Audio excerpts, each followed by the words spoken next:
Hello everyone, আমি সুমিনা from সুমিসেনা।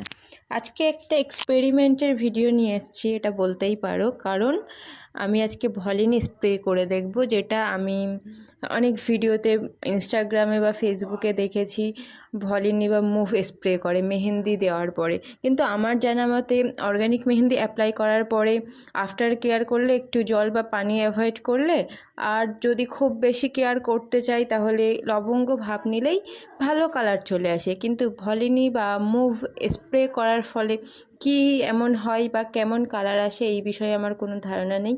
তো সেটাই আমি ট্রাই করছিলাম, যেহেতু আমি তো কোনো ব্রাইডের হাতে করাতে পারবো না হঠাৎ করেই, আমার কোনো না কোনো বাড়িতেই ট্রাই করতে হতো। তো এই ডিজাইনটা আমি আমার বোনের হাতে করেছিলাম বলেই দেখছি এই এক্সপেরিমেন্ট করে কেমন রেজাল্ট হয়েছে, ভালো কালার এসছে নাকি সেম যেমন আসে তেমনই এসছে, কেমন কি হয়েছে সেটা আমি তোমাদের সেকেন্ড কোনো একটা ভিডিও